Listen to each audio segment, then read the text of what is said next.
We start with a big night in Littlestown as the Bolts honor longtime coach Mike Lippy for his 27 years of service. First home game with new coach Corey Biddle. They host Susquehannock. First quarter, Colby Hahn takes one around the edge, rips off 27 yards. The drive would stall as the Warriors defense rises up. Second quarter, Alex Popoff looks, finds Bryson looking Bill who hauls it in. But the Susky D hanging tough. They're going to make it tough to get across the goal line. They hold right there. Yeah, just a couple inches away. They can't keep him out of the end zone, though. Popoff calls his own number, 7-0 lead. Points at a premium until they reach overtime. It was 14-14. Susquehannock escapes Littlestown. Look at the final, a 3-overtime victory, 28-27. Hello, everyone, and welcome into our Frenzy Highlights Show. Week number 2, I'm Todd Sadowski. We'll hear from Alex Cawley, Lindsey Barna, Evan Brooks, and Ryan Yee in a few minutes. First, we go to our Game of the Week with Andrew Callista. New Oxford starts the season strong with a win to celebrate their 50th anniversary season, and then they host their rivals from Gettysburg at the Ox, and Andrew recaps this rivalry game. Hey, let's go, boy. Gettysburg and New Oxford. History says this one has been one-sided for the Warriors. How does tonight play out? Pick it up second quarter. Warriors defense makes a play. Mauricio Escobar with the pick. Gettysburg takes the momentum into the half. Ox student section isn't worried. Why? They got Clayton Nieves. Smooth moves here, 55 yards, and he isn't brought down till the 5-yard line, but Gettysburg's defense holds, and behind Preston Burnett at running back, he's just a sophomore. They drive for a score to make this one a 2-score game. Gettysburg sideline likes what they see. But Nieves isn't done. Next drive, check out division, bounces this one outside for another big gainer. Before the fourth quarter on Mini-Thon night, Principal Bowman doesn't make his field goal. Kids won't let him live that one down come Monday.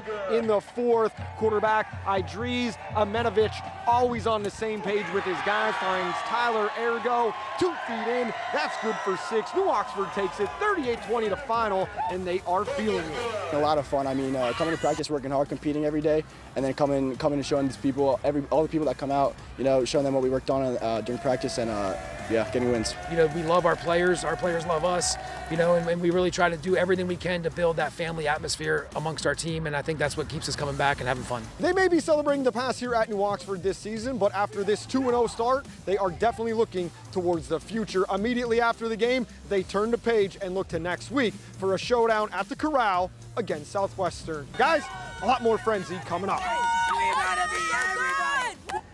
All right, thanks, Andrew. Busy opening week for York Suburban as they hosted the York Rose Bowl Showcase on their home turf with multiple games on both Friday and Saturday. This week, Trojans only have one game to worry about, and that's the one against Donegal.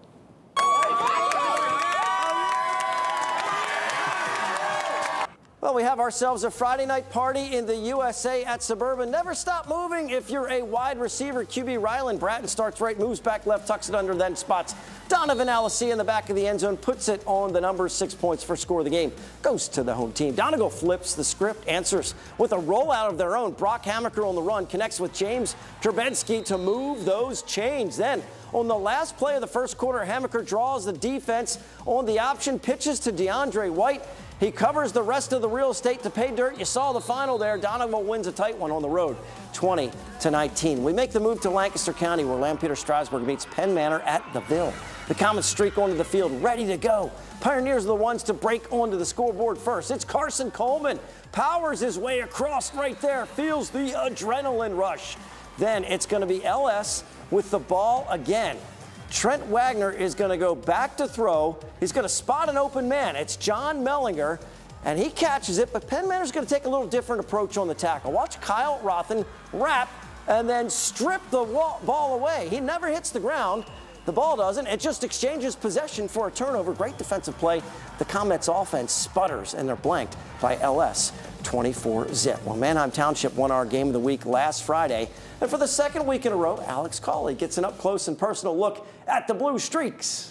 Todd, I'd love to tell you that's because I'm good luck, but we all know that's not true. I think it has more to do with Township's offseason conditioning and the team chemistry. Manheim Township found their groove early and often against Cumberland Valley to start the season, but as they head to Dallastown tonight, it's not just the home opener for the Wildcats. Downtown is opening their newly renovated stadium for the first time, looking to do the win. As for the Blue Streaks, well, let's just say they didn't wipe their feet. Fourth down, Township goes number 4. Declan Clancy bounces it in off the left side and finds his way. Keeps the legs moving for the touchdown in the early lead. The Blue Streaks would be right back, and it would be Clancy. Hayden Johnson to wide open Clancy. Struts into the end zone. 14-0 Blue Streaks. Johnson continues to spread it around. A dart to Landon Kennel, who drops 2 feet in for 6. Johnson enters the 5,000 passing yards club for his career. Manheim-Township dominates 56-0. Hempfield hitting the road for the first time, looking for their second win over a York team as they meet the Bearcats. Black Knights ahead 10-6 in the second. Here comes York. Shavane Anderson takes the rock from 10 yards out, makes a man miss and rumbles in. It's 14-10 after the 2-point conversion. Minutes later, Bearcats look into the air. Najee still slinging it, and he's just going to play pitch and catch with David Ward for an 83-yard touchdown strike. York increases their lead 20-10. These two would connect again in the third. This one a little shorter, but Ward fighting his way for every yard, just breaks the plane. Hempfield makes it interesting, but York grabs the 28-25 win. Well, after going no huddle, we're going to call a timeout. But when we return, it is the York-Adams matchup of 1-0 teams for Dover and Southwestern. And Lindsey Barna catches up with Shippensburg, as well as any team that has the word spring in it. The Frenzy will be right back.